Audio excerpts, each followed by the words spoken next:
नमस्कार. आपल्याला आपली थॉट प्रोसेस आणखी क्लिअर हवी असेल आणि अंडरस्टँडिंग पण आपली वाढावी असं जर आपल्याला वाटत असेल, तर काही खूप छान पद्धती आहेत. त्याच्यामध्ये एक पद्धत आहे कन्व्हर्सेशन अबाउट चेंज. म्हणजे काय? तर एकमेकांशी चर्चा करता करता व्यक्तीमध्ये होणारा बदल. आपल्याला नेहमीच असं वाटत असतं की मी समजदार आहे, माझी थॉट प्रोसेस खूप क्लिअर आहे आणि समोरच्याने बदलावं. पण असं होतं का? तर असं कधीच होत नाही. आपल्या वागण्या बोलण्यामुळं समोरची व्यक्ती कधीच बदलत नाही आणि आपण सतत ही अपेक्षा करतो की थोडा तरी चेंज पाहिजे. असं म्हणतात की things do not change, we change. म्हणजे काय? तर कधीतरी आपण असं म्हणतो पहा की वेळ येऊ दे मग मी सांगेन. वेळ येते का ती? ती वेळ येत नसते, आपण बदललेले असतो. हा बदल डायरेक्टली इनडायरेक्टली झालेला असतो. तो कसा झालेला असतो आपल्याला माहीत नाही. मीच म्हणते की मी 10 वर्षापूर्वी बापरे मला तेव्हा काहीच कळायचं नाही आणि आता खूप कळतं मला. पण खरंच कळतं का?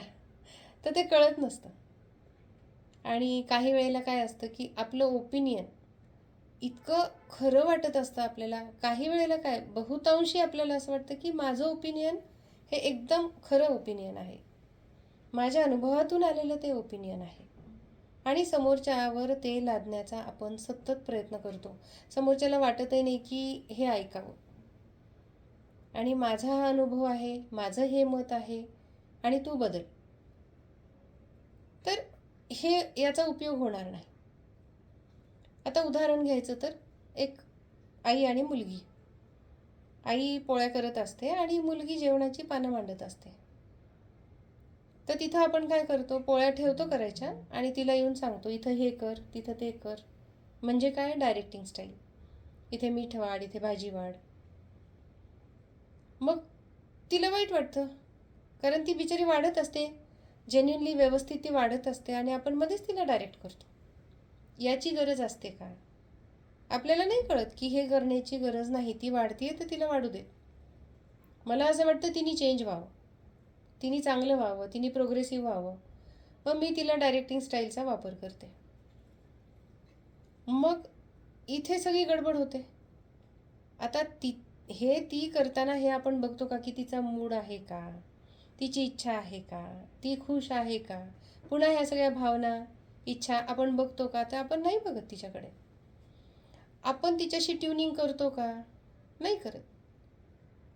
तर तिच्या सुरात सूर मिसळून जर आपण तिच्याशी बोललो नाही तर ती कधीच चेंज होणार नाही. आणि आपल्याला वाटतं की समोरच्यानी बदलावं. तर या डायरेक्टिंग स्टाईलचा कन्व्हर्सेशन अबाउट चेंजमध्ये काहीच उपयोग होत नाही.